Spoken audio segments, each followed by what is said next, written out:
Estimada y distinguida audiencia, tengan la más cordial bienvenida al curso especializado de Derecho Civil y Procesal Civil, organizado por el Semillero, Centro de Altos Estudios en Investigación Jurídica de la Universidad Nacional Pedro Ruiz Gallo.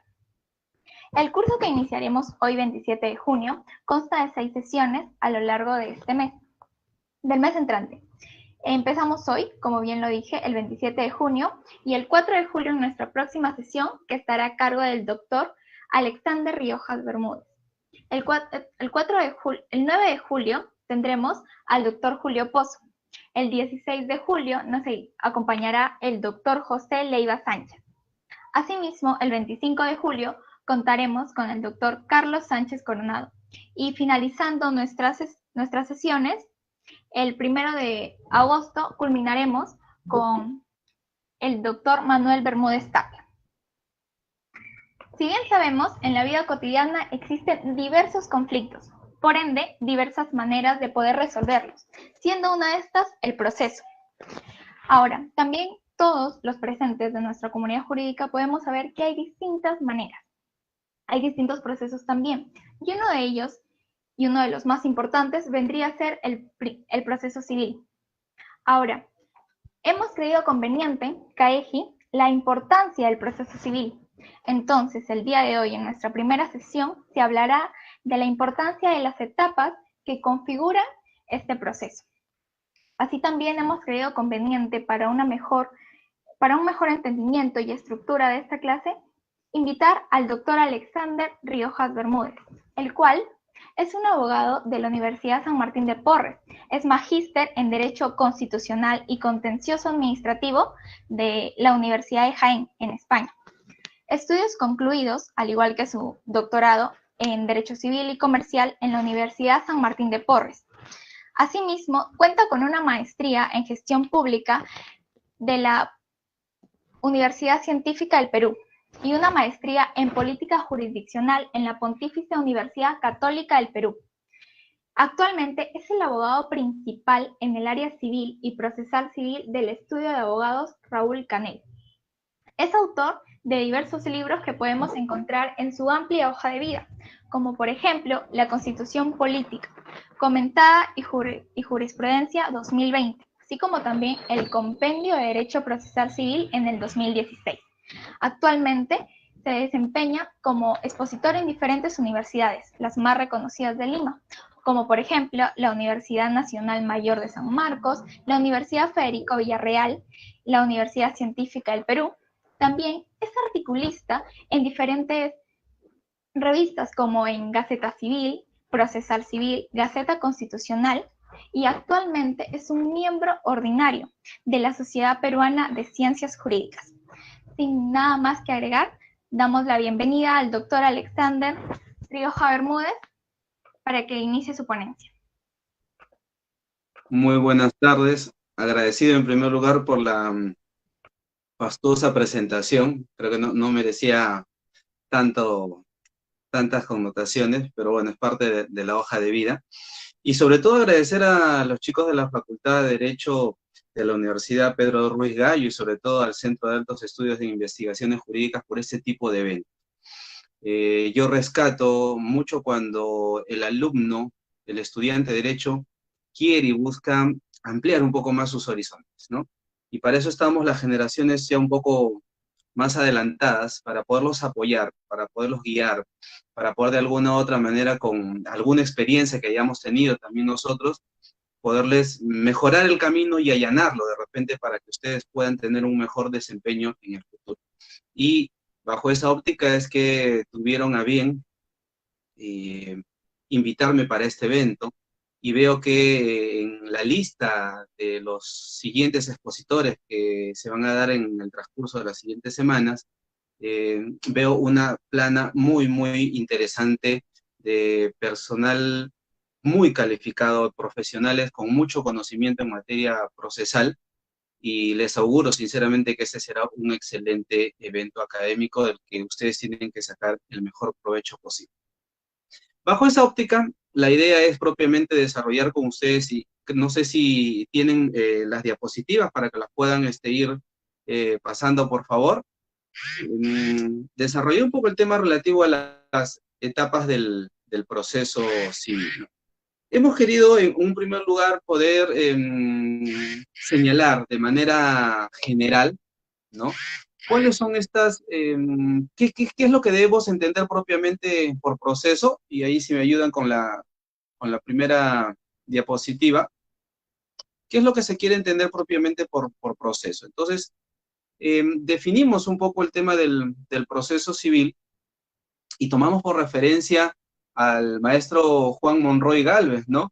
Y en algún momento hacía referencia al proceso civil como un conjunto dialéctico de actos jurídico-procesales, ¿no? Actos jurídicos procesales realizados, dice, por los sujetos activos de la relación jurídica procesal, ¿no? Con la finalidad de resolver un conflicto o una incertidumbre de carácter jurídico. Casi siempre cuando tomo referencia a esta definición, prefiero desarrollar la definición, porque en un primer momento el alumno no comprende exactamente qué es lo que se quiere decir. Y ahí cometemos también mucho el error, nosotros los estudiantes de Derecho en general, porque me considero también un estudiante, porque sigo estudiando, que a veces cuando algo no entendemos, lo dejamos pasar y no preguntamos al profesor, no preguntamos al catedrático y le dice, pero doctor, ¿qué implica? ¿Qué significa eso? Y dejamos pasar, y de repente termina la clase y no me quedó clara la idea, y de repente si lo primero no pude entender, evidentemente lo que sigue menos lo voy a hacer. Entonces siempre yo les termino de hacer esta presentación a veces a mis alumnos y les pregunto, ¿qué entiendes? Y les pregunto a ustedes, ¿qué entienden por esa definición? Muchos se van a empezar a rascar la cabeza y van a decir, no sé, pero nadie, como les decía a mis alumnos cuando estaban en las aulas, pero nadie ha levantado la mano y dicho, doctor, no entiendo esa definición.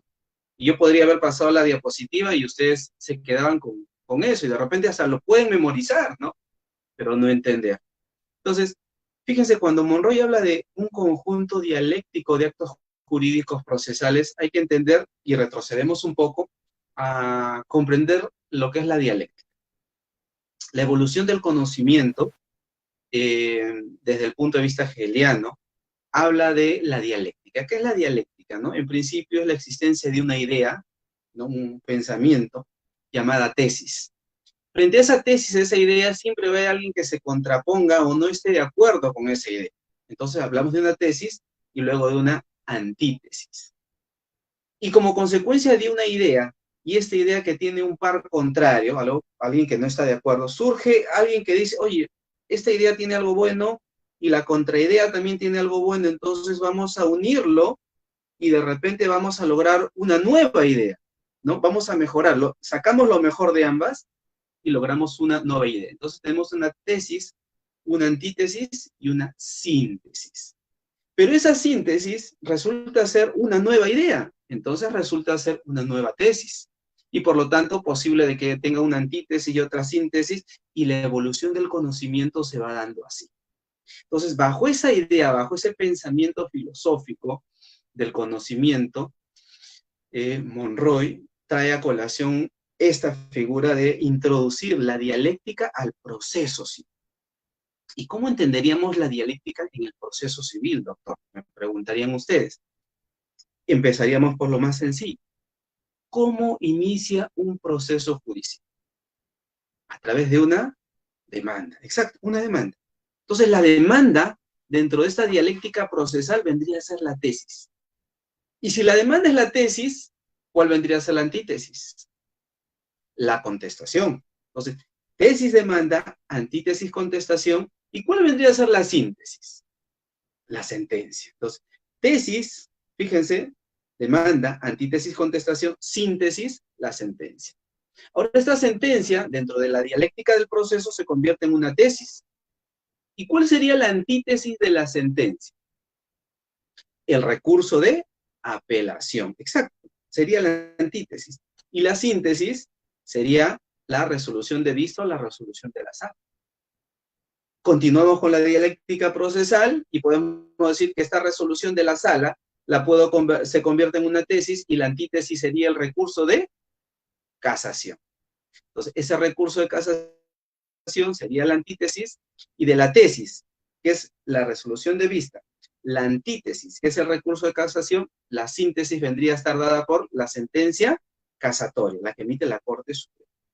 Entonces, como vemos, en el proceso judicial vamos a encontrar una dialéctica del proceso. Entonces, ahora ya entendemos un poco mejor esta definición y podemos decir, la dialéctica del proceso, ¿no? Se entiende al proceso judicial como un conjunto de actos jurídico-procesales. Mira, actos jurídicos procesales. ¿La demanda qué es? Un acto jurídico procesal.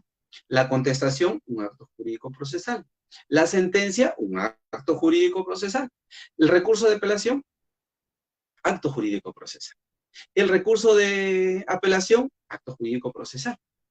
El recurso de casación, la resolución de vista, la resolución de la Corte Suprema, actos jurídico procesales. Y dice, llevados a cabo, realizados por los elementos activos de la relación jurídica procesal. ¿Quiénes son los sujetos de la relación jurídica procesal?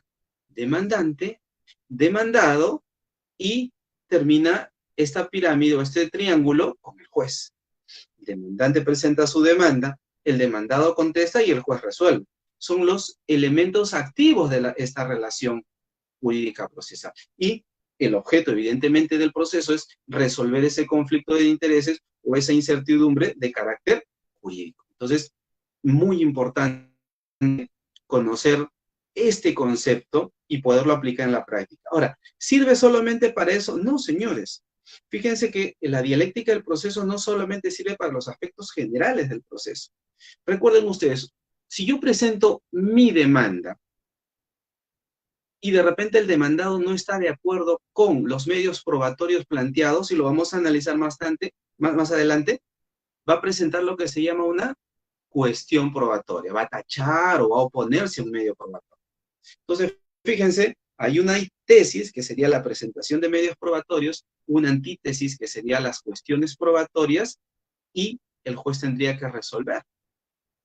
Y todo lo que ocurre en el proceso bajo este principio de bilateralidad, es decir, lo que una parte realiza en el proceso, la otra parte tiene que conocer y tiene el derecho de absolver, ¿no? Vamos a encontrar esta dialéctica de carácter procesal. Entonces, eso es muy importante desarrollar. Siguiente diapositiva, por favor, si me están... y ven ahí, si pueden apreciar el tema del esquema, ¿no? Propiamente que se puede dar al proceso civil bajo esta característica, ¿no? Una demanda, una contestación, una sentencia, una apelación, una sentencia de vista.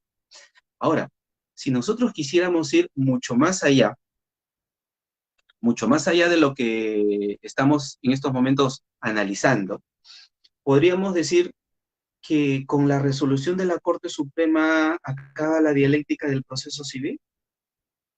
Fíjense que existe dentro de nuestro sistema procesal incluso la posibilidad, fíjense, la posibilidad de atacar una sentencia firme. Oye, llegó a la Corte Suprema, doctor, ahí acaba la dialéctica, podríamos continuar la dialéctica del proceso. Podríamos continuar el litigio. ¿Y cómo es eso, doctor? Hay dos figuras que me permiten eso. Hay un proceso llamado nulidad de cosa juzgada fraudulenta. ¿Recuerdan? Y esta nulidad de cosa juzgada fraudulenta se va a plantear sobre ¿qué? Sobre un proceso concluido. O sea, terminó este proceso en la Corte Suprema, y ahora esta sería la tesis, lo que resolvió la Corte Suprema, y como no estoy de acuerdo porque hay la vulneración a un derecho fundamental, o porque hay un acuerdo contubernio que hayan llegado las partes, o las partes y el juez en este proceso judicial, alguien puede cuestionar esta sentencia a través de un proceso judicial llamado nulidad de cosa juzgada fraudulenta. Y continuaríamos con esa secuela del proceso que ustedes ven ahí, esa secuencia. Desde el punto de vista constitucional, si la sentencia de la Corte Suprema acaba, ¿no? El proceso pone fin al proceso de la instancia, y nosotros vemos que hay la vulneración a la tutela jurisdiccional efectiva, hay vulneración al debido proceso, yo puedo cuestionar esa decisión y me voy a un proceso constitucional, a un proceso de amparo. Y a través de este proceso de amparo cuestiono esa decisión de la Corte Suprema, y fíjense, voy por todo ese esquema nuevamente. demanda de amparo, contestación al amparo, una sentencia de amparo, la apelación sería una sentencia de vista y después un recurso de agravio constitucional para que llegue hasta el Tribunal Constitucional como última instancia y pueda resolver ahí el proceso judicial. Entonces, fíjense cómo la dialéctica en algunos casos podría continuar un poco y va más allá de ello. Siguiente, por favor. Ahora, hay que entender que el proceso, ¿no? Tiene diversa tipología, tiene diversas formas o manifestaciones que algunos autores incluso llaman tutela, ¿no? Entonces hablamos, como ustedes pueden ver, una tutela declarativa, una tutela de ejecución, una tutela cautelar. ¿Cuál es la diferencia, la disquisición que se puede dar en estos supuestos, en estos casos, ¿no? Vamos a encontrar que en la tutela de carácter declarativa, el juez tiene que declarar, tiene que resolver, tiene que poner de manifiesto mediante una decisión judicial una sentencia, una pretensión, algo que las partes hayan pedido, que hayan planificado, que hayan solicitado ante el órgano jurídico. Entonces, el juez declara mediante una sentencia un derecho que tiene que estar reconocido por esta decisión, pero que tiene que basarse en ¿qué? En medios probatorios, en una actuación al desarrollo de este proceso judicial, que también lo vamos a ver seguidamente. Entonces, cuando el juez declara un derecho es porque advierte que quien ha demandado, quien ha pretensionado, quien ha acudido al órgano jurisdiccional, tiene un derecho. O sea, hay una norma que respalda ese derecho que ha planteado, pero también tiene que acreditar ese derecho. Tiene que fundamentar su derecho. Entonces, su demanda no solamente se sustenta en hechos, en derecho, sino también en medios probatorios. Y el juez advertirá que esta persona tiene ese derecho en base a esos medios. Entonces, va a declarar el derecho en base a los hechos, al derecho y a los medios probatorios. Por eso se llama una tutela de carácter declarativo. Y todas las pretensiones que conlleven a esta situación, hablamos de un proceso declarativo. Y dentro de los procesos declarativos tenemos al proceso de conocimiento, el abreviado y el sumarísimo, que son los que nos permiten de alguna u otra manera las vías procedimentales mediante las cuales alguien solicita ante el juez, se le declare, se le reconozca un derecho ante una incertidumbre, ante una inseguridad que pueda tener con relación a él. Luego tenemos la llamada tutela de ejecución. En esta tutela de ejecución, a diferencia de la tutela declarativa, el juez no declara un derecho. El juez ejecuta un derecho, pone de manifiesto un derecho. Y ahí vamos a encontrar todos los llamados proceso único de ejecución, ¿no? Proceso de ejecución de garantías, en el cual, ante la existencia de un llamado título ejecutivo, ¿no? El juez lo único que va a hacer es hacer cumplir lo que se ha decidido o lo que se ha establecido en ese llamado título de ejecución.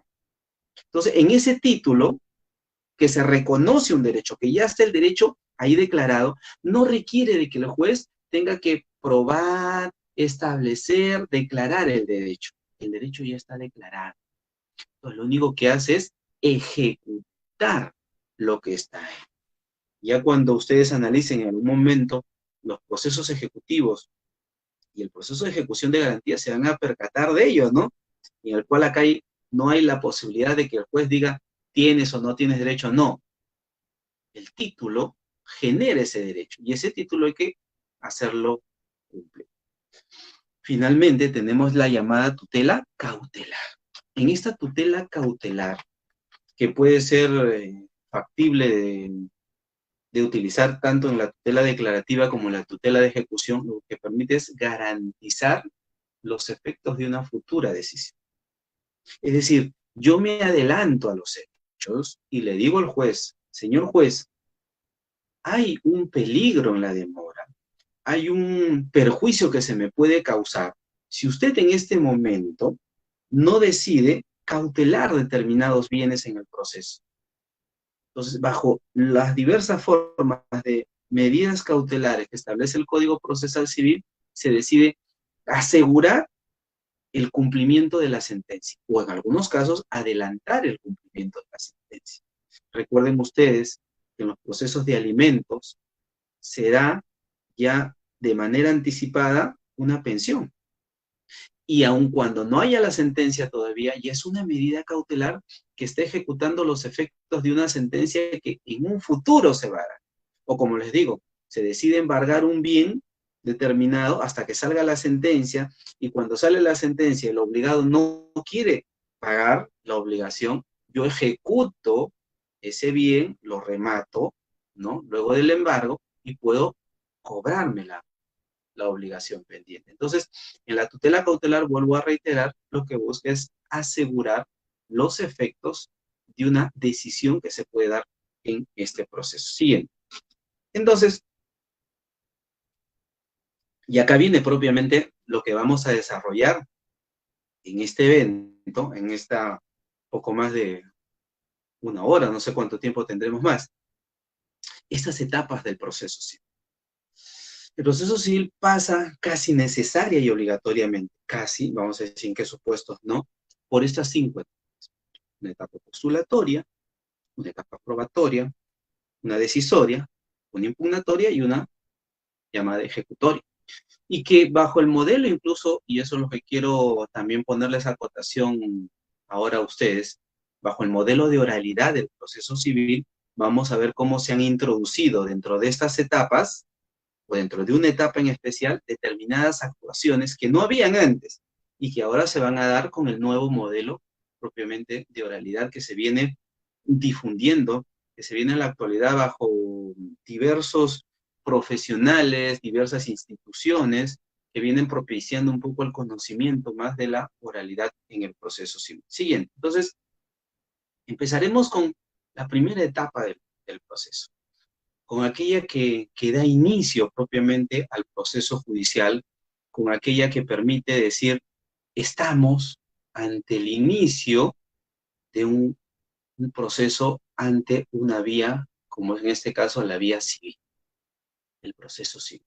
Entonces, esta etapa postulatoria, y vamos a ver que el proceso en general, donde encaja la oralidad propiamente, donde vamos a ver el tema de escrituridad, y estos aspectos de la etapa postulatoria son muy importantes, como lo vamos a analizar. Siguiente. Entonces, la etapa postulatoria se inicia con el primer acto jurídico procesal que da inicio al proceso, que es la demanda. A través, desde el momento en el que un sujeto se considera afectado en un derecho, este derecho vulnerado, violado, amenazado, va a querer materializar este derecho de acción. Va a querer dirigir su pretensión, ¿no?, contra el Estado, porque el Estado, como protector de la legalidad, va a ser ante él que voy a recurrir, y evidentemente voy a plantear un petitorio contra esa persona que estaría vulnerando o afectando mi derecho. Entonces, el derecho de acción que se materializa a través de un escrito de demanda, esta demanda propiamente, como les digo, da inicio al proceso, con ellos da inicio a esta etapa postulatoria del proceso, momento escritural del proceso. Vamos a ver que bajo este sistema de oralidad vamos a encontrar 2 fases. Una fase netamente escritural, ¿no?, y otra fase oral a la que vamos a hacer referencia, porque el proceso civil bajo el sistema de oralidad no implica que todo sea oral. Va a haber una parte, un momento, un aspecto de escrituridad del mismo. Entonces, la demanda, y ustedes lo saben, tiene determinados requisitos.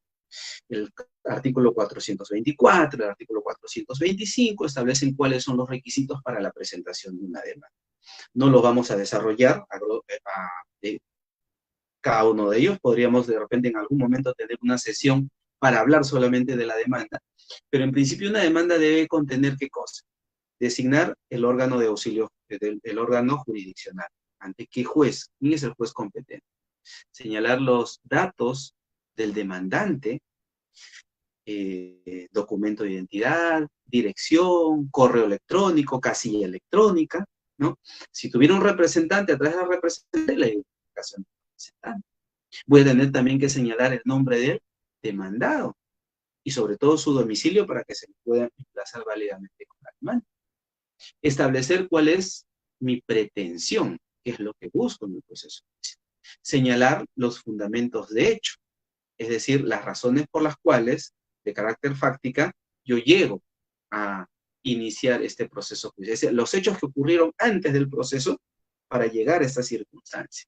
Luego la fundamentación jurídica, que implica no solamente la mención de artículos, sino establecer qué norma y por qué debe aplicarse esta norma al caso en concreto. Una norma es de carácter general, ¿no? De carácter abstracto. ¿Cómo circunscribo? ¿Cómo materializo esa norma, ¿no? Ese artículo del código sustantivo al caso en concreto? Así como al juez se le exige motivar resoluciones judiciales, al abogado se le exige fundamentar, ¿no? Su demanda, fundamentar jurídicamente. Que vuelvo a reiterar, no es solamente copiar artículos, copiar y pegar artículos. Eso no es fundamentación. Luego viene el tema relativo a los medios probatorios, ¿no? Aquellas circunstancias, ¿no? Que acreditan lo que yo estoy diciendo. O sea, los hechos que yo he señalado, tengo que acreditarlo a través de los medios probatorios. Luego los anexos, ¿no? La firma del demandante y del abogado, y los anexos, vuelvo a reiterar, que pueden corresponder, ¿no? Los aranceles judiciales, copias de DNI, copias de los medios probatorios que se están presentando.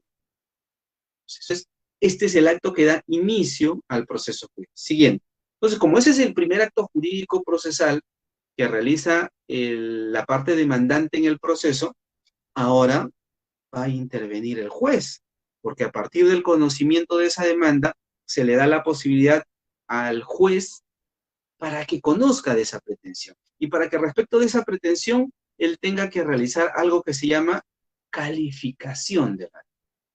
Y esta calificación de la demanda implica propiamente, como digo, la verificación del cumplimiento de determinados presupuestos, ¿no? Presupuestos procesales, presupuestos materiales, ¿no? De la pretensión que se ha planteado. Y él va a verificar, casualmente, si quien demandó, si quien presentó la demanda, ha cumplido con esos requisitos que les decía, de 424 y 425. Y obviamente algunos requisitos especiales para otros tipos de demandas que la misma norma procesal establece de manera clara. Siguiente. Entonces, en estos actos postulatorios del proceso, el juez tiene tres opciones. Al momento de calificar una demanda, al momento de verificarla, el juez puede declararla improcedente y decidir que hasta acá, o hasta este momento, se llevó a cabo el proceso y acaba concluido. Y que ya no hay nada más que hacer.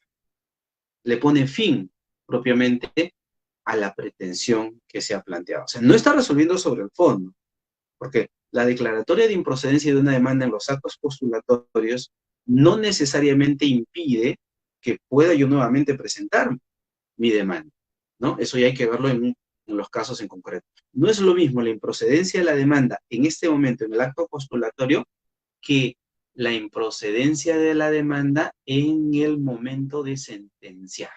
Y eso lo vamos a ver también cuando hablemos de la etapa decisoria.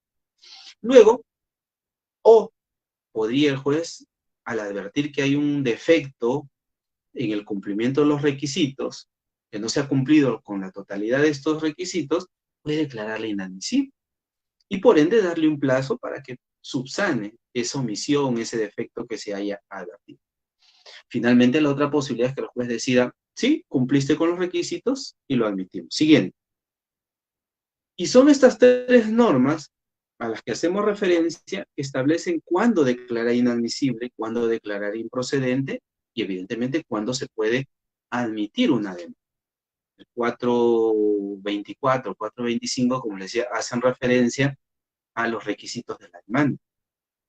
Si se quiere declarar improcedente, el 427 establece los supuestos en los cuales el juez decidiría no continuar con el proceso judicial y declararlo improcedente y matarlo en este momento. Y como le decía, en el 426, aquellos supuestos en los cuales el juez decide darle un plazo al demandante para que pueda subsanar su demanda y una vez subsanada, ¿no?, admitirla. Y en el caso que no la subsane, ¿no?, o no llegue a subsanarla dentro del plazo que se le ha concedido, el juez tendría que rechazar la demanda, no declararla improcedente. Siempre que se declare inadmisible y no se subsana la omisión o no se realiza dentro del plazo, se procede a un rechazo de la demanda, no a la improcedencia. Ese es un grave error que se comete también, pese a que el código es muy expreso en señalarlo, ¿no? Si no se ha cumplido con subsanarlo dentro del plazo de ley o no se ha subsanado conforme ha manifestado el juez, ¿no?, el juez rechazará la demanda. Entonces, eso hay que tener muy en cuenta en cuanto a la terminología que se debe aplicar en el caso en concreto. Siguiente. Entonces, si el juez califica positivamente la demanda, ya actuó el demandante, su primer acto jurídico procesal, ya actuó el juez con el auto de calificación de demanda y dispuesto el traslado, puesto en conocimiento del demandado, el demandado puede realizar diversos actos al interior del proceso judicial. Entonces, el demandado podría, en un primer lugar, contestar la demanda. Señor juez, me defiendo. Hago valer mi derecho de contradicción. Hago valer, así como el demandante tiene su derecho de acción, y me ha puesto en este momento, en este sitial, ¿no?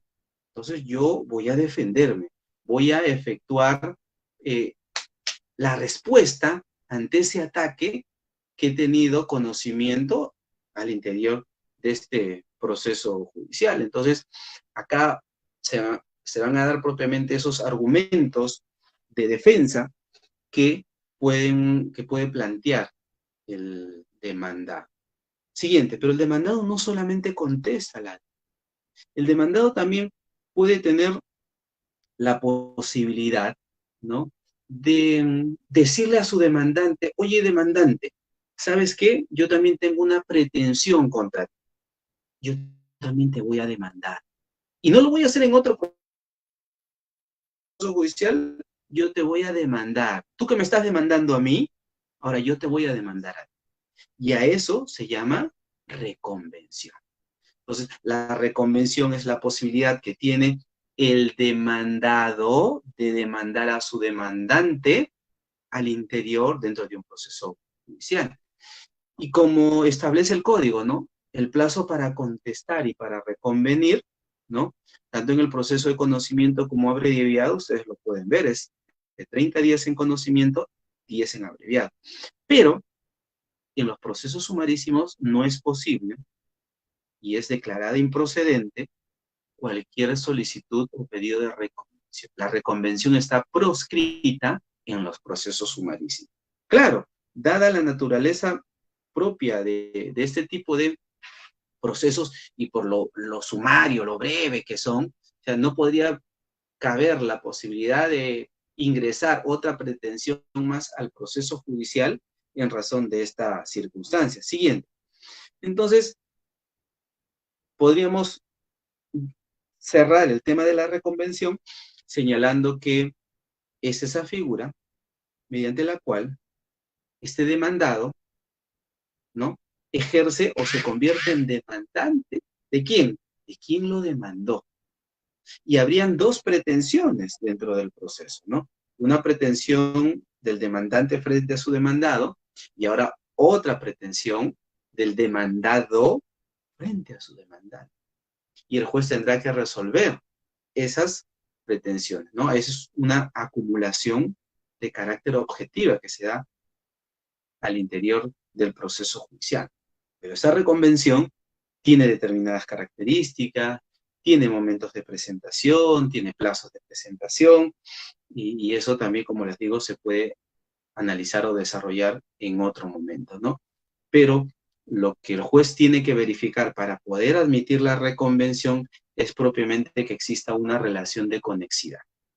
Si no hay relación de conexidad entre lo demandado y lo reconvenido, entonces el juez no va a admitir la reconvención y va a declararla improcedente y va a continuar con la primera pretensión.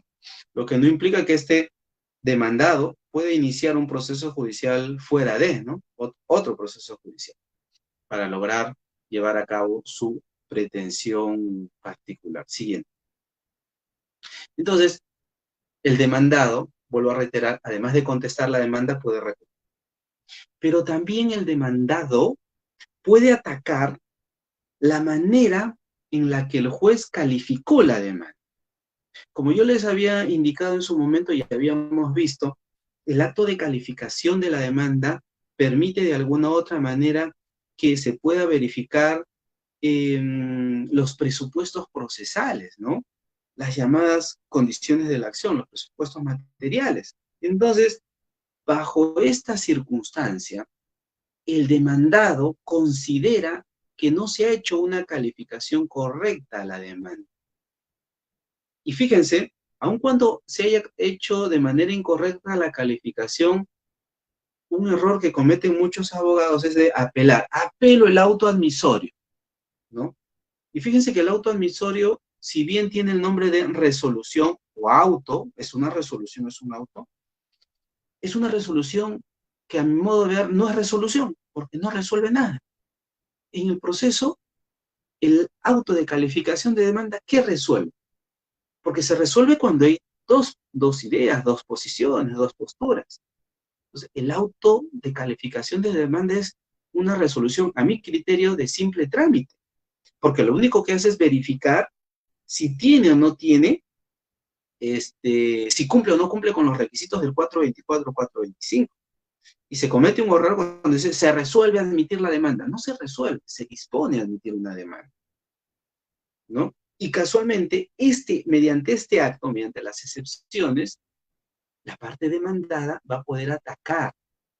Por eso yo les decía, no es lo más adecuado, desde mi punto de vista, presentar una apelación contra el auto de calificación de demanda, porque si lo que tú quieres es cuestionar la calificación que realizó el juez de la demanda, tienes este mecanismo. Lo siguiente, y cuando vemos que las excepciones, y ahí están desarrolladas, son 14 excepciones, que vuelvo a reiterar, si analizaríamos cada una de ellas también tendríamos de largo, y podría ser tema de otra exposición, de otro desarrollo de cada una de las excepciones, vamos a encontrar que ellas, como les decía, atacan la ley. Primer requisito de la demanda, ¿recuerdan cuál es? El tema de designar el juez. ¿Qué pasa si el juez no es competente? Planteo mi excepción de competencia. ¿Qué pasa si el demandante no tiene legitimidad, no tiene interés para obrar, o su representante no tiene legitimidad, o no está debidamente representado, ¿no? O carece de representación? Fíjense cómo puedo atacar bajo las excepciones que están establecidas ahí por la norma. ¿Qué pasa si otro de los requisitos es, ¿qué cosa? Los hechos. ¿Qué pasa si los hechos no son claros, no son precisos, la fundamentación jurídica no es clara, no es precisa? Puedo establecer una excepción de oscuridad o ambigüedad en el modo de proporcionar. ¿Qué pasa si el tema ya fue conciliado, si el tema ya fue transado, si este tema no le corresponde verlo al Poder Judicial, sino hay que plantearlo a través de un arbitraje? Entonces, ¿qué sucede si este derecho ya ha caducado?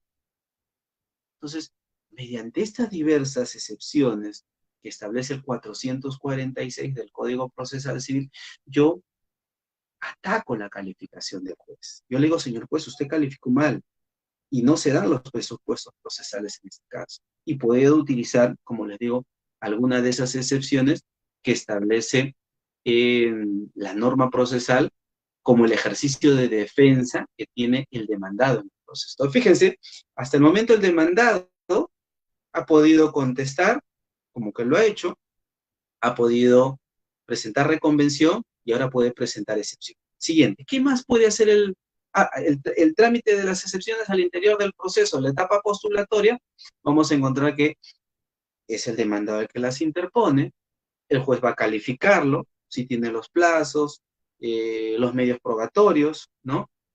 Va a disponer el traslado al demandante para que lo absuelva. El demandado, una vez que la absuelva, el juez resuelve. Fíjense la dialéctica del proceso que hablábamos, ¿no? Demanda, excepción, ¿no? Traslado para que absuelva y el juez resuelve. Entonces, ese es el esquema propiamente que se da dentro de la postulación del proceso con relación a este aspecto. Luego, siguiente por favor, existe la posibilidad también de que las partes, de que el demandado pueda cuestionar los medios probatorios, ¿no? Y ahí hablamos de las llamadas cuestiones probatorias, tacha y oposición, que lo vamos a ver más adelante. Pero fíjense, en esta etapa postulatoria, como hemos visto, hasta este momento todo es escritural. Demanda escrita, contestación escrita, excepciones escrita, absolución escrita. Todo por escrito. Entonces, dentro del sistema de oralidad, se ha dispuesto que dentro de la etapa postulatoria se dé una llamada audiencia preliminar. Esta audiencia preliminar, ¿no?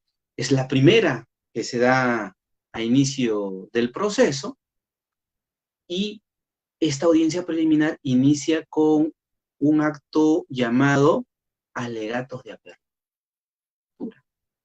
En este alegato de apertura es la primera oportunidad que va a tener el demandante y el demandado de oralizar sus pretensiones. No de leerlas, señores. Bajo ese sistema de oralidad, lo que el demandado y el demandante tienen que hacer es precisar, establecer de manera clara, concreta, esa pretensión que plantea. Es lo que se conoce en derecho procesal penal, ¿no? En penal, sobre todo, la llamada teoría del caso.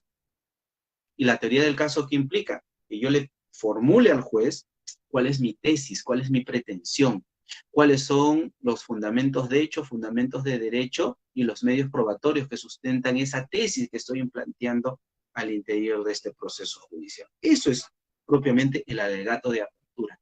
La primera manifestación de la oralidad en el proceso y la primera manifestación en la cual el principio de inmediación, porque va a realizarlo el abogado frente al juez, y el juez va a tomar conocimiento directo de las partes de esa pretensión. Siguiente.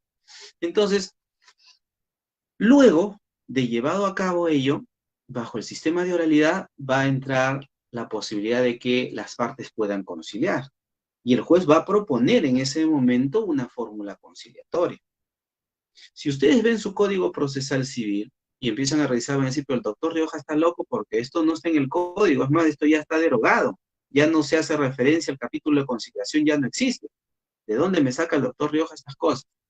Recuerden ustedes que el sistema de oralidad que ya está implantado en la ciudad de Lima y en algunas otras ciudades, 7 cortes, sí, 8 cortes en el Perú, a través de diversos protocolos que se han dado en cada corte, han establecido este esquema, ¿no? De la oralidad, donde hay un alegato de apertura, donde hay el tema de la conciliación, donde el juez, tomado ya conocimiento desde la demanda, la contestación, porque él la ha calificado y él conoce los hechos, tomando en cuenta los alegatos de apertura, entonces está en el razonamiento posible para decir que esto se puede conciliar. Acá ustedes podrían llegar a un acuerdo. Entonces, hay la posibilidad de que el juez pueda conciliar al interior del proceso, todavía, fíjense, en esta etapa postulatoria. Siguiente. Entonces, siguiente, por favor. Si no se hubiera dado la posibilidad propiamente de la conciliación, si no se concilia, entonces pasamos al saneamiento de carácter procesal, ¿no? En este saneamiento de carácter procesal, ¿no? Lo que el juez va a hacer es resolver esas excepciones. ¿Recuerdan? El cuestionamiento a la calificación de la demanda y que no habría una correcta relación jurídica procesal que fue puesta de conocimiento por el demandado, ¿no? Y que presentó una excepción, Entonces, en este momento del saneamiento procesal, el juez tendrá que resolver esas excepciones. Y si no hubieran excepciones, el juez también tendría que establecer la existencia de una relación jurídica procesal válida de partes, es decir, que el demandante sea demandante y el demandado como tal en el proceso judicial, ello verificando los actos propiamente sustantivos que se dan al interior del proceso judicial. Entonces, ese saneamiento procesal permite establecer que haya una relación válida entre demandante y demandado y por lo tanto el juez pueda resolver sobre el fondo del proceso judicial. Entonces, siguiente. Las excepciones como tal pueden dar diversas consecuencias, ¿no? En ese momento del saneamiento, si el juez decide amparar algunas, las excepciones son de dos clases, excepciones dilatorias y excepciones perentorias. Las excepciones dilatorias dan un plazo adicional para que subsane, ¿no? Hay un vicio, entonces esto es subsanable. Y las perentorias matan el proceso. Entonces, en este momento, cuando el juez resuelve las excepciones, tiene que verificar y comprobar con relación al efecto de las excepciones que va a plantear. Siguiente. ¿Y cuáles son esos efectos que se podrían dar al interior del proceso? La suspensión del proceso, ¿no? Por el cual se le da un plazo, como les digo, para que el demandante subsane o puede anular todo lo actuado, en razón de hay excepciones, como le digo, que matan el proceso judicial. O en algunos supuestos, si es propiamente por el tema de competencia, el juez decide remitir el proceso al juez que se consideraría o que sería el competente para conocer ese proceso judicial. Siguiente. Entonces, fíjense, dentro de esta audiencia preliminar, lo primero que se hizo fue el alegato de apertura. Luego del alegato de apertura, lo que se llevó a cabo es el saneamiento procesal, la conciliación. Como no se concilió, nos vamos al saneamiento procesal. Se saneó el proceso, relación jurídica procesal válida, entonces vamos a fijar los puntos controvertidos. La norma habla de puntos controvertidos. Bajo el sistema de oralidad, hablamos ahora de hechos controvertidos y hechos no controvertidos. Entonces, la definición del litigio, es decir, sobre qué se va a resolver al final, sobre qué se va a decidir en este proceso judicial, ¿no? Se da a través de esta fijación de hechos controvertidos. Es decir, los puntos en los cuales demandante y demandado no están de acuerdo. Entonces, la norma, bajo el sistema de oralidad, ahora dice, ya, no solamente fíjame los puntos, los hechos controvertidos, sino también, juez, tú dime en qué hechos sí están de acuerdo ellos. En qué hechos no es necesario que tú te pronuncies, y es mejor que lo digas ahorita. Entonces, dime tú cuáles son esos hechos no controvertidos. Señor juez, el demandante presentó la demanda, hemos verificado eso. Y el demandante dijo que firmamos un contrato de arrendamiento con fecha tal. Y el demandado cuando contesta dice, sí, que efectivamente firmamos el contrato de arrendamiento. Entonces, eso es un punto no controvertido. Ambos están de acuerdo en la existencia de un contrato. Punto no controvertido. El demandante dice que hace 5 meses que no me paga la renta. Y el demandado dice, yo sí he pagado la renta. Entonces, vamos a encontrar el primer punto controvertido. Él dice que no pagó y él dice que sí pagó la renta. Entonces, ese es el esquema que va a ir verificando el juez. Y sobre todo porque sobre casualmente esos dos hechos controvertidos, donde no hay acuerdo, es donde el juez va a definir eso. Es el juez en la sentencia que va a disponer, en base a los puntos controvertidos, quién tiene o no la razón de acuerdo a los medios probatorios que hayan presentado en el proceso judicial. Siguiente, por favor. Entonces, en esta actividad que podemos ver en el proceso judicial, lo que en esta etapa postulatoria, en esta audiencia preliminar, lo que se estaría haciendo de alguna u otra manera es una organización del proceso. ¿Por qué? Porque estamos desarrollando en primer lugar quiénes son los sujetos de la relación. Demandante y demandado, saneamos el proceso. Vamos a establecer cuál es el objeto del proceso, o sea, sobre qué se va a resolver. Por eso que fijamos los puntos controvertidos. Y finalmente, vamos a poder establecer qué medios probatorios se tendrían que admitir en el proceso judicial.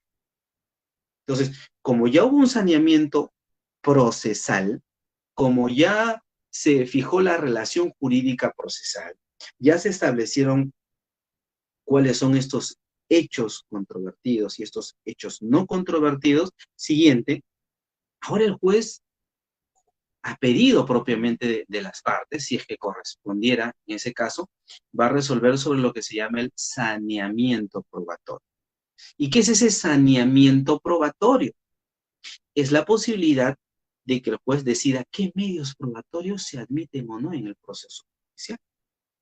Y en este saneamiento probatorio también pueden participar las partes. ¿Recuerdan cuando hablábamos hace unos minutos y decíamos que si el demandado no estaba de acuerdo con algún medio probatorio, podría atacarlos? ¿Podría enfrentar esos medios probatorios? ¿Podría de alguna u otra manera poner en tela de juicio esos medios probatorios? Ya. Al momento de contestar la demanda, él pudo haber planteado las llamadas, como yo les dije, cuestiones probatorias. Estas cuestiones probatorias son dos: la tacha o la oposición. Siguiente.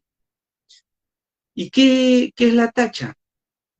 La tacha es ese mecanismo, ese medio probatorio que busca restarle validez, ¿no?, por un defecto o por un impedimento a dos tipos de medios probatorios.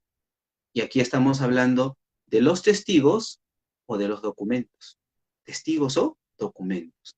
Recuerden ustedes que los medios probatorios que se pueden presentar al proceso son 5. La declaración de parte, la declaración de testigos, ¿no?, la inspección, también la pericia, ¿no?, y los documentos. 5 medios probatorios.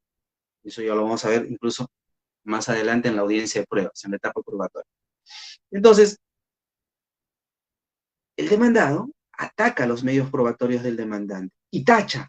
¿A quién va a tachar? Va a tachar un testigo o va a tachar un documento presentado en el proceso judicial. Y cuando tacha un documento, dice, señor juez, ese documento es nulo. Pero fíjense, y no vamos a entrar en mayor detalle acá porque, vuelvo a reiterar, estamos estableciendo un esquema bastante general del proceso, y bajo la tacha de documento, y yo digo que ese documento es nulo, yo tengo que acreditar esa nulidad. No es que yo le diga al juez, señor juez, ese documento es nulo y usted declare nulo acá en este proceso. No, eso será en otra vía procedente. Si yo digo que ese documento es nulo, tengo que acreditarlo, señor juez. Acá está un documento que acredita que eso que ha presentado, ese contrato de compra-venta es nulo. Acá hay una sentencia, sea civil o sea penal, que diga que ese documento es nulo. O que ese título valor es nulo, carece de eficacia. Pero no voy a pretender que el juez declare la nulidad en ese momento y bajo un tipo de procedimiento completamente distinto, con una pretensión completamente distinta. Hay que tener muy en claro estas circunstancias. Siguiente. La otra posibilidad es de que el demandado pueda oponerse. ¿Y se puede oponer qué? Se puede oponer una declaración de parte, se puede oponer a una exhibición, ¿no?, que es un medio probatorio documental. Se puede oponer a una pericia o se puede oponer a una inspección judicial. Y fíjense, y quiero poner entre paréntesis acá en este momento, la palabra oposición. La oposición, en principio, es una cuestión probatoria. Cerramos esa hojita y vamos a ver, si leemos el código, vamos a encontrar que cuando en una medida cautelar, alguien me plantea a mí la medida cautelar, yo soy el afectado con la medida cautelar y me defiendo a través de ¿qué cosa? De la oposición.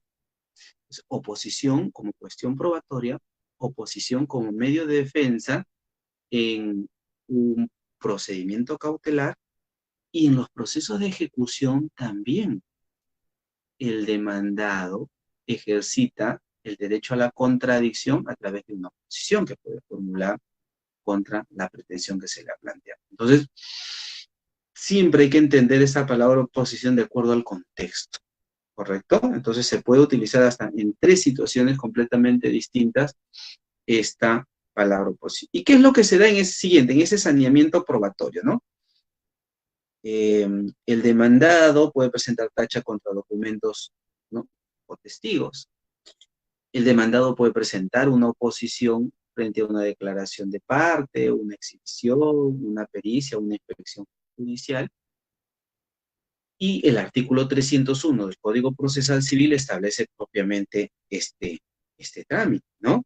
Y que es en este momento, fíjense, en este momento en el cual el juez decide o admite o no admite determinados medios probatorios.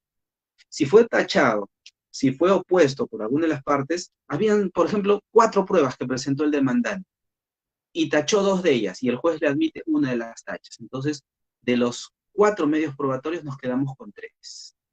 Y estos 3 ingresarían al proceso judicial. Y sobre esto sería la base para realizar la audiencia de pruebas. Entonces, en el saneamiento probatorio, que puede darse porque haya una cuestión probatoria o porque no la haya, es decir, que el juez pueda sanear igual y decir qué pruebas se admiten porque hay pruebas pertinentes o impertinentes. Entonces el juez, en base a, recuerdan, hace un momento hablamos de la fijación de los hechos controvertidos. Entonces el juez admitirá las pruebas que le permitan resolver esos hechos controvertidos. Admitir las pruebas que sean pertinentes en el proceso, que sean válidas en el proceso. Entonces, este aspecto de saneamiento es muy importante. Entonces, cerramos esto, la etapa postulatoria, y se dan cuenta, ¿no? Etapa postulatoria, demanda, contestación, excepciones, reconvención, ¿no? Cuestiones probatorias, y esa etapa es propiamente, ¿qué cosa? Escritural. Dentro de esa etapa postulatoria encontramos a esta audiencia preliminar. Audiencia preliminar en la que hay una conciliación, en la que hay un saneamiento procesal, en la que hay la fijación de puntos de hechos controvertidos y hechos no controvertidos, ¿no? Y hay este saneamiento probatorio. Y acá acaba la primera etapa del proceso. Siguiente. Y pasamos a una siguiente etapa del proceso. La segunda etapa del proceso, como decíamos, es la etapa probatoria. En esta etapa probatoria ya vamos a entrar a un momento en el cual se dan muchas situaciones que permiten propiamente establecer la importancia de la prueba. Acá habría que desarrollar qué es la prueba, el objeto de la prueba, para qué sirve la prueba, cuáles son esos medios probatorios, cómo se prueba, la valoración de la prueba. Todos estos aspectos se ven en esta etapa probatoria y que casualmente va a servir de sustento para que después, en la siguiente etapa, el juez pueda decidir. Siguiente. Entonces, esta etapa probatoria se da inicio propiamente con una llamada audiencia de pruebas. Se inicia la audiencia de pruebas en la que tiene sí o sí que participar el juez en el proceso judicial, ¿no? Bajo este esquema de la prueba en el proceso judicial, vamos a encontrar que se da inicio, ¿no?, con la presentación de las partes y que el juez le va a preguntar a las partes procesales si juran o prometen decir la verdad. Demandante y demandado tienen que prometer decir la verdad. El testigo, si es que hay testigos, deberán juramentar en decir la verdad. Y esto es un aspecto muy importante al que hay que tener en cuenta en el inicio de la llamada audiencia de prueba. Siguiente.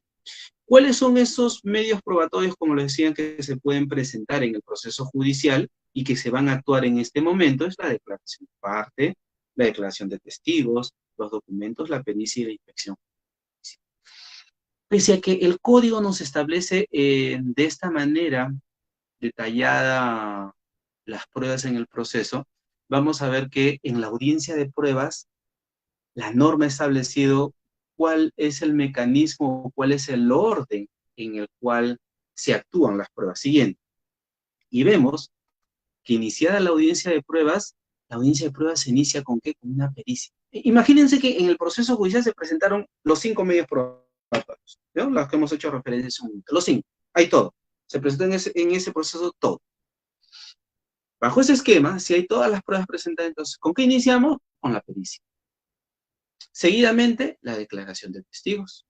Luego, si hay documentos, se procederá al reconocimiento o la exhibición de los documentos y luego la declaración de partes. Entonces ustedes me pueden decir, doctor, pero ahí falta una prueba, ¿no? Porque estoy revisando y ahí falta, ¿qué? La inspección judicial.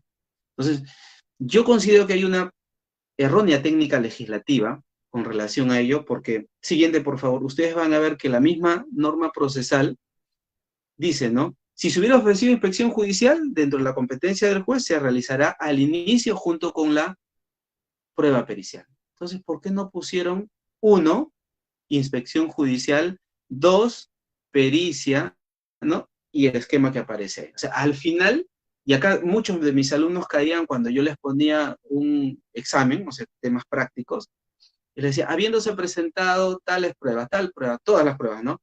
Señale usted, según la norma procesal, cuál es el orden. Y todos me ponían primero la pericia, ¿sí?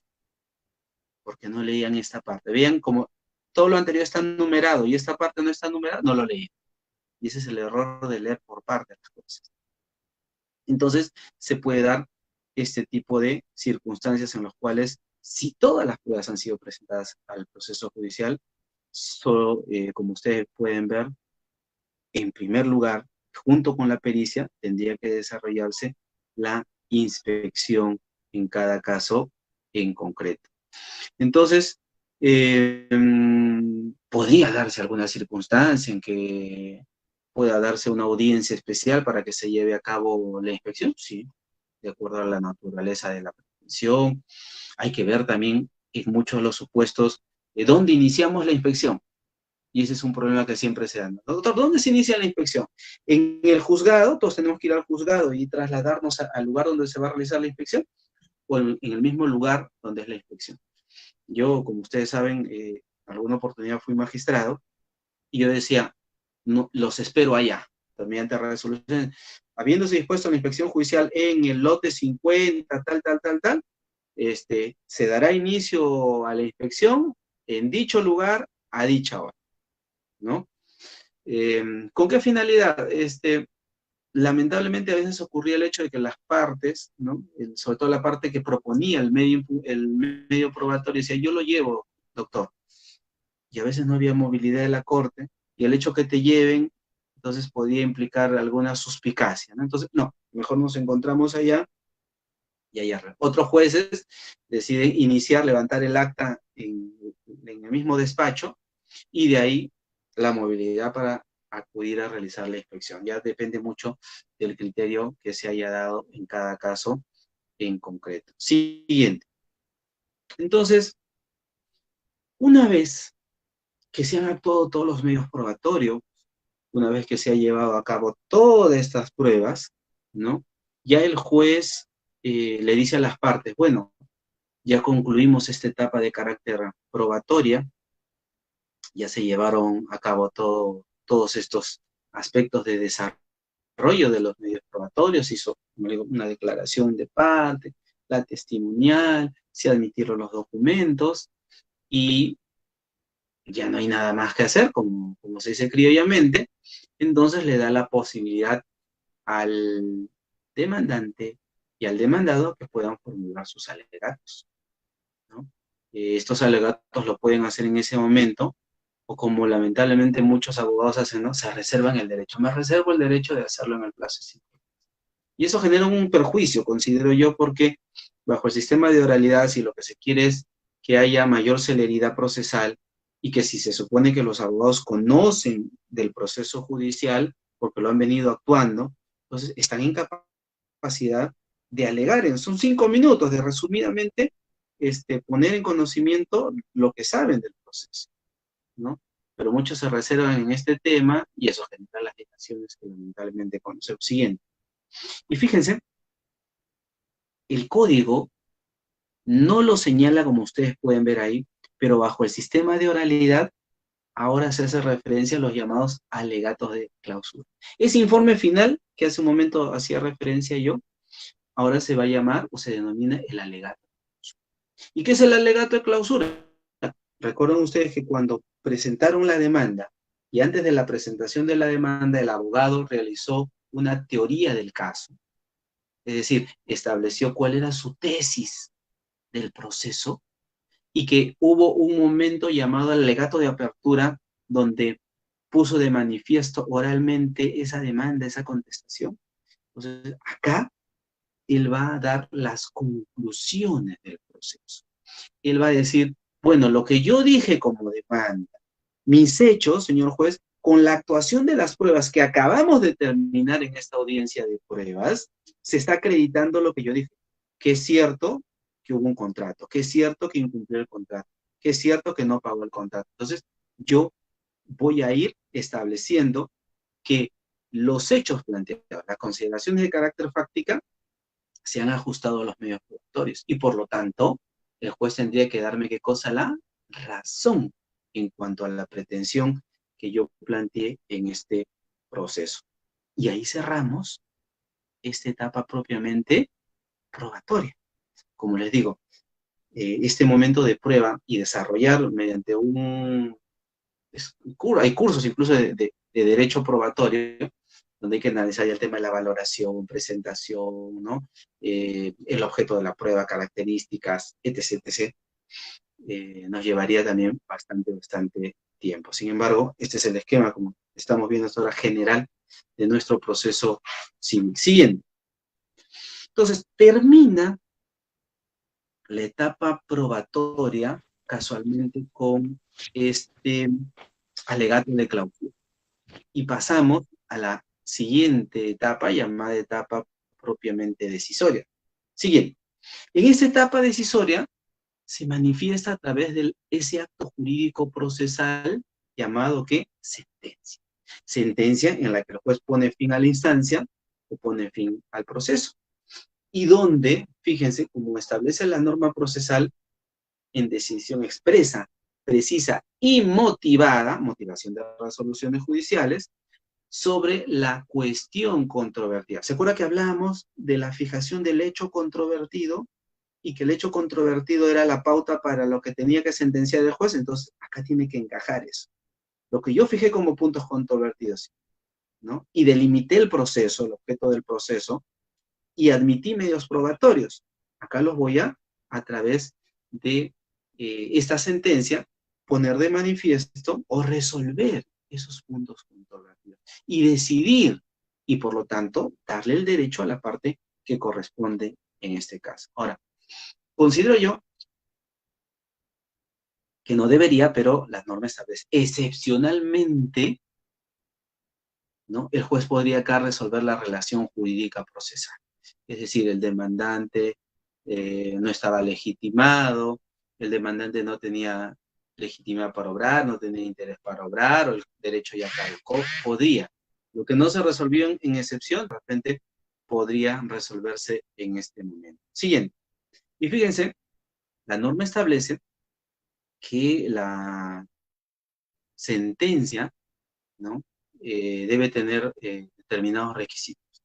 Y como ustedes saben, una sentencia tiene tres partes. Una parte positiva, en la cual se desarrollan todos los hechos ocurridos en el proceso judicial, ¿no? Todas las actuaciones que se dieron.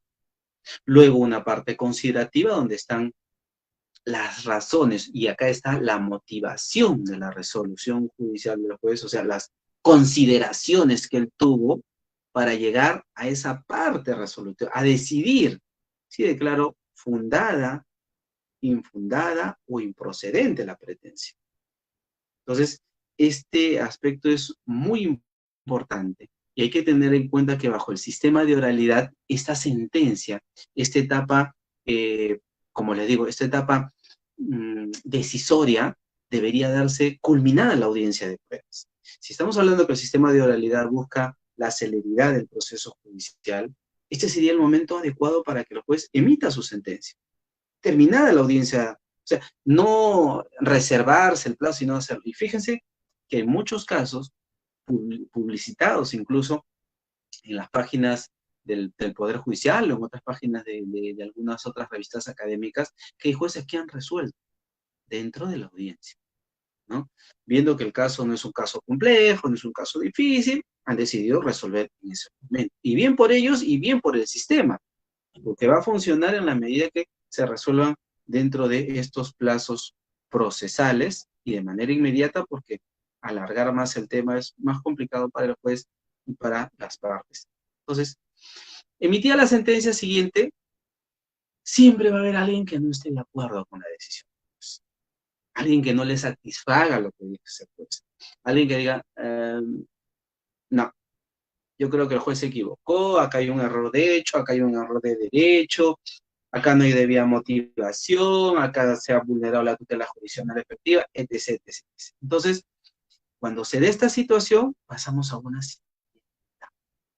una llamada etapa impugnatoria. Siguiente. Y esta etapa impugnatoria se va a dar, como les decía, básicamente con un acto que se llama los recursos, ¿no? Y los recursos, como dice ahí, pueden ser planteados, pueden ser formulados, pueden ser presentados por quien se haya considerado agraviado con una resolución, con la totalidad o con parte de la resolución, ¿no? Y que lo que va a buscar es que un superior, ¿no?, pueda, de alguna u otra manera, subsanar ese vicio o corregir ese vicio que ha sido alegado, que ha sido advertido. Yo lo advertí, por eso impugno la resolución, porque hay un vicio, hay un defecto, y este defecto va a ser corregido por el superior. Y para eso hay dos mecanismos que se dan al interior del proceso, ¿no? Ustedes recuerdan, y acuérdense todavía de esta dialéctica del proceso, ¿no? Si yo no estoy de acuerdo con una sentencia, planteo mi recurso. ¿Cuál es ese recurso? El recurso de apelación. Y como ustedes pueden ver ahí, el recurso de apelación procede contra las sentencias. Y en este caso, si el juez decidió, ¿no?, mediante un auto final llamado sentencia, una resolución final llamada sentencia, yo que no estoy de acuerdo con ella, voy a impugnar la decisión, voy a apelar. Entonces planteo lo que se llama el recurso de apelación. Entonces, como les decía, este recurso de apelación puede conllevar y conlleva que haya una decisión de un órgano superior llamado sala. Entonces, esta sala emitirá lo que se conoce como un auto de vista. Y este auto de vista, de repente, a mí tampoco me satisface. Este auto de vista no reconoce lo que yo he peticionado en el proceso judicial. Este auto de vista me es adverso. Y también yo verifico que hay de repente algunas circunstancias por las cuales yo puedo también impugnar. Siguiente. Y ahí, ante una decisión de un órgano jurisdiccional llamado sala, siguiente por favor, ante un órgano jurisdiccional llamado sala, yo voy a plantear lo que se llama el recurso de casación. Entonces, en este recurso de casación, lo que voy a buscar es que ahora esta resolución vaya ¿a dónde? A la Corte Suprema, ¿no? ¿Para qué? Para que la Corte Suprema, como última instancia de carácter excepcional y de carácter extraordinario, ¿no?, pueda advertir la adecuada aplicación del derecho al caso en concreto y lo que busca es la uniformidad de la resolución judicial. Entonces, yo voy a plantear el recurso de casación en busca propiamente de ello. Fíjense que el recurso de casación no es una tercera instancia. Lo que yo busco es no que resuelva la Corte Suprema en razón a un derecho, a una circunstancia, no. Acá lo que el recurso de casación busca es si hay una contravención propiamente al derecho por parte de lo que ha resuelto la sala o se han apartado del precedente judicial. Entonces, estos son los aspectos que se tienen que tomar en cuenta propiamente con relación a esa afectación que se puede dar. Siguiente. ¿Y qué es lo que en concreto, en esta etapa impugnatoria, qué es lo que debe advertirse, ¿no? Quien apela, ¿no?, y hablando del recurso de apelación, no del recurso de casación, quien apela debe fundamentar, ¿no?, el error de hecho o el error de derecho que se ha incurrido, precisar cuál es ese agravio que habría incurrido en esa resolución judicial, en este caso en esta sentencia, y finalmente sustentar, o sea, dar los fundamentos de los cuales amparan esa pretensión. Entonces, esto implica mucho conocimiento de la litis propiamente y poder plantearlo de la mejor medida posible para que al momento de ser revisada por un superior, como le digo, pueda advertir claramente este vicio o este error que se hubiera dado en la resolución. Vuelvo a reiterar, con relación propiamente al llamado recurso de apelación. Y este aspecto es muy importante. Entonces, acá acaba propiamente este aspecto de carácter impugnatorio. Entonces, la resolución, como les digo, en un primer momento declaró fundada la demanda, ¿no? Fue a la sala, confirman la resolución.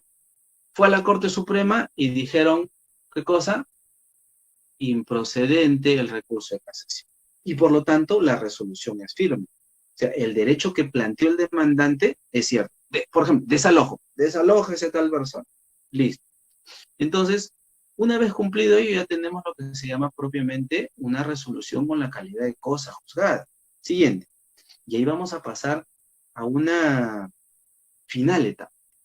Y con esto ya vamos cerrando la disertación, manifestando que en esta etapa ejecutoria lo que se da es ya la finalización de todo ese esquema del proceso judicial. De todas esas etapas, esta es la última, la que cierra el proceso, la de carácter definitivo, ¿no? Siguiente. Y en ella hay que tener en cuenta que toda persona, todo sujeto, lo que busca es la tutela jurisdiccional efectiva. Es decir, no solamente el acceso, la posibilidad de que yo pueda presentar una demanda, que se me admita la demanda y que no se me ponga ninguna traba, sino que al terminar el proceso judicial, la decisión del juez se pueda materializar, se puede hacer efectiva. De nada sirve que yo tenga una sentencia de obligación de dar suma de dinero donde me dan la razón, pero no puedo ejecutarla. ¿Y por qué no puedo ejecutarla? Porque de repente no planteé una medida cautelar y dejé que mi deudor vendiera sus bienes. Y ahora, ¿cómo efectivizo la sentencia? ¿Cómo materializo la sentencia? Entonces, quien plantea un proceso judicial tiene que prever esa situación. Por eso hablábamos al inicio de estas llamadas tutelas, ¿no? Para asegurar un poco el resultado del proceso judicial. Y que la etapa ejecutoria lo que busca es materializar o hacer efectiva la resolución judicial del juez. Vuelvo a reiterar, de nada me sirve tener una sentencia bonita, hermosa, bella, pero que esta no se pueda cumplir. Oye, no lo puedo desalojar al tipo. Entonces, ¿qué sentido tendría obtener una resolución judicial la cual no puedo materializar? Entonces, la tutela jurisdiccional efectiva es eso, que busque, ¿no?, que se ejecute la decisión judicial.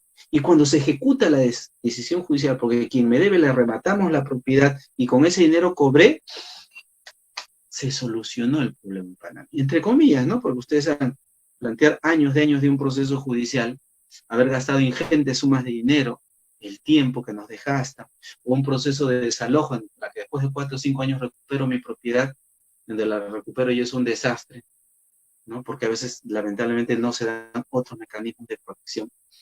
Pero, en principio es ello, ¿no? En principio es esta situación de carácter importante, trascendental en el proceso, que se materialice lo decidido, que se ejecute lo decidido. Entonces, son estas 5 etapas por las que necesariamente puede pasar un proceso. ¿Y puede por qué? Porque de repente, imagínense, sale la sentencia y las partes no apelan. Entonces, la fase impugnatoria ya no se da y nos vamos directamente al ejecutorio. O porque puede darse que en la etapa postulatoria las partes concilien o las partes transen y muere el proceso. Entonces, se pueden dar algunas situaciones de conclusión, o porque algunas de las excepciones, como les decía, que puedan ser amparadas, excepción de cosa juzgada, de litispendencia, la excepción de convenio arbitral, ¿no?, la excepción de incompetencia. Entonces, no transitarían por todas las etapas. Y hay algunos casos en los que sí, necesariamente se dan por todo esto. Siguiente. Entonces, yo con esto quiero sinceramente poder agradecerles a ustedes el haberme acompañado todos estos minutos en relación a este tema, que, como les digo, es bastante importante y que es un esqueletito, ¿no? Imagínense que lo que yo les he dicho solamente es un esqueleto. Ahora este esqueleto hay que armarlo, hay que ponerle las demás piezas porque es solamente hueso. Falta la carne, falta los músculos, falta la piel, falta otras cosas que ya se van a ir complementando. Entonces, de repente a través de otras disertaciones o de otros temas, vamos a ir ya dándole, por ejemplo, la demanda, los requisitos de la demanda, cómo se presenta, qué es el primer requisito, cuál es el segundo, cómo se califica, cuáles son las formas que puede calificar, y así, como les hablaba de la audiencia de pruebas, de la sentencia, que es la apelación, los tipos de apelación, etcétera. Entonces, este es un esquema del cual ustedes podrían, como le digo, bajo este esqueleto, tener aspectos bastante generales y centrales de lo que es el proceso civil, que es lo primero que se hizo referencia cuando se hizo la introducción a este evento bastante importante que ustedes van a desarrollar y que los voy a poder acompañar nuevamente en otra oportunidad. Muchas gracias y quedo de repente de alguna pregunta que puedan formular alguno de ustedes, ¿no? Y que le doy paso a Isabel para que puedan complementar o dar el cierre si es que correspondería, ¿no? Sí. Doctor, buenas tardes. Agradecemos su tan excelente y magistral ponencia el día de hoy. ¿Le pasaré a leer unas cuantas preguntas de los participantes? A ver, empiezo. Nos dice Renato Waldir González Torres. La interrogante es la siguiente. ¿Es posible que vía reconvención puedan participar sujetos no demandantes de ser afirmativo? ¿En qué casos se puede dar? No. Y es un no rotundo porque casualmente la reconvención implica demandar a tu demandante. Entonces, si tú incluyes a otras personas en el proceso de reconvención, entonces estás planteando una litis respecto de un sujeto procesal que no inició el proceso judicial. Entonces, bajo ese esquema, no, la reconvención propiamente se da contra el sujeto que te demandó. No puede darse una situación. En todo caso, tendrías que plantear en otra vía, bajo otra demanda, ¿no? Esa pretensión que tú consideras donde incluirías a 2, 3, 5 sujetos a los cuales vas a pretensionar. Aquí va otra pregunta, doctor, de Samantha Marreros. ¿El nuevo sistema oralizado altera de algún modo las etapas del proceso civil? No, como ustedes han visto, y eso he tratado de desarrollar para que quede claro, y evidentemente muchos de ustedes son estudiantes de Derecho y algunos abogados, quede claro que en la aplicación práctica, el esquema de la etapa del proceso no ha cambiado. Lo único que hemos hecho ver es cómo se han introducido figuras que no habían, ¿no? La audiencia preliminar, la fijación de hechos no controvertidos, la conciliación, ¿no? Los alegatos de apertura, los alegatos de clausura, dentro de cada una de las etapas en las que hemos hecho su análisis. La tercera pregunta viene de Franklin Enrique Chávez Torres. Doctor Rioja, mi inquietud es, ¿en qué consiste la justificación interna y externa de las resoluciones judiciales? Muy importante pregunta. ¿Qué es lo que pasa? Cuando una justificación hace referencia a la justificación interna, tengo que yo establecer propiamente si los parámetros de los puntos controvertidos, los hechos fijados en el proceso judicial guardan una relación, guardan una concordancia. O sea, no me puedo ir más allá de lo peticionado por las partes, o no puedo resolver más allá de lo pedido por las partes procesales. Entonces, tiene que haber una correcta vinculación con los llamados hechos no controvertidos en el proceso judicial, para hablar propiamente de una justificación. Y esta justificación también tiene que tener correlato con el hecho de que las normas, ¿no?, que amparen propiamente el aspecto procedimental, el aspecto sustantivo, respecto a lo que se está resolviendo, ¿no?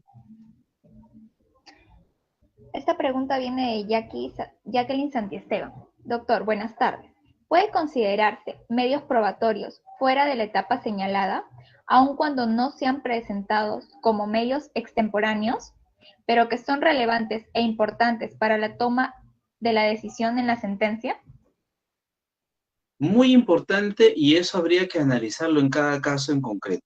Casualmente, el hecho de que se estableciera etapas en el proceso bajo nuestro sistema, y ustedes no, muchos de ustedes no conocen, bueno, yo tampoco porque no viví esa época, pero me comentaban que en el código de 1920 uno podía poner medios probatorios en cualquier momento. Ya estaba para sentenciar y yo traía un nuevo medio probatorio, sacaba un as bajo la mano, salía la sentencia y por ahí presentaba otro medio, y dilatábamos los procesos y por eso duraban la cantidad de años que duraban. Entonces, bajo este esquema de etapas procesales, si bien como bien ha señalado también la señorita que ha hecho la pregunta, puede haber medios probatorios extemporáneos, pero hay requisitos para los medios probatorios extemporáneos, no implica que en cualquier momento yo pueda introducir un medio probatorio en el proceso. Entonces yo tendría que acreditar la naturaleza, por qué recién estoy introduciendo ese medio probatorio, aun cuando sea relevante, y que el juez pueda analizar y valorizar en el caso en concreto, ¿no? Que no sea una acción que lo que busque es dilatar el proceso o generar un perjuicio en el proceso. Eso es una situación que se tiene que ver en el caso en concreto. Aquí en la última tenemos otra pregunta que nos dice, si las partes en sus alegatos finales incluyen alguna pretensión que no se haya planteado en su demanda o contestación de demanda debidamente sustentada, ¿la debe tener en cuenta el juez para la decisión de la demanda? No. Recuerden ustedes que los alegatos de apertura es la oralización de los actos postulatorios escritos, demanda y contestación. Entonces ya no podría introducir nada. Ahora, hay la posibilidad de la ampliación de la demanda, pero vuelvo a reiterar, esto se da incluso antes de la notificación de la demanda. Por eso, como yo les decía, en estos aspectos propiamente postulatorios, ahí yo debo de marcar todo lo que yo decía. Y, en resumidas cuentas, en esta fase de oralización de la demanda no se debe agregar otro tipo de perjuicio, porque generaría un perjuicio para el debido proceso. Aquí tenemos otra pregunta. En un proceso de ejecución, cuando se ejecuta más de lo que ordena la sentencia, ¿esta ejecución es apelable o solo se pide la aclaración? Hay que entender qué es lo que entiende por ejecución de la sentencia, porque cuando estamos hablando de una decisión judicial y se establece de manera clara y precisa un monto, es ese monto el que el juez va a disponer la ejecución. Si, por ejemplo, el juez decide pago de 10.000, se remata la propiedad y la propiedad se remata por 20.000, evidentemente esa diferencia va a tener que ser devuelta a quien le corresponde y solamente se va a ejecutar en cuanto al monto exacto. Ahora, si el juez en una resolución estableciera excesivamente o va más allá, definitivamente yo puedo impugnar la resolución, puedo apelar, claro. Aquí contamos con otra pregunta de Alejandro Rojas. Doctor, el artículo 36 sobre la incompetencia establece que al tratarse un conflicto de materia se remite al superior en la especialidad. En la práctica, en la práctica lo eleva al superior, que también es incompetente. ¿Debería elevarse al expediente al superior del juzgado que considera que es competente o no habría problema que el juzgado que se declaró incompetente lo eleve a su superior? En principio siempre estos temas de cuestionamiento de la competencia o contienda de incompetencia es bastante complicado. Normalmente un juez que se considera incompetente dice yo no soy competente y se lo derivo al juez que es competente. El juez siendo competente dice no, ¿sabes qué? Que la sala decida y que la sala ordene. Y normalmente ese es el trámite que debe seguirse, ¿no? Porque a veces cuando uno lo deriva directamente a la sala, puede darse algunas situaciones de perjuicio, se podría decir, ¿no? Porque es tema de criterio. Hay salas que dicen, ya, yo lo reviso, yo voy a determinar quién de los 2 o 3 jueces es competente para que todo esto no se vaya dilatando, ¿no? Listo, doctor, esas han sido todas las preguntas del día de hoy. Agradecemos y reiteramos nuestro agradecimiento por habernos acompañado en la primera sesión y esperamos con usted seguir en la segunda sesión el día 4 de julio. Asimismo, agradecemos a todos los participantes el día de hoy Los invitamos a seguir sintonizándonos en las sesiones posteriores. Somos Semillero CAEGI, Espíritu del Derecho. Muchas gracias. Gracias a ustedes también. Buenas noches.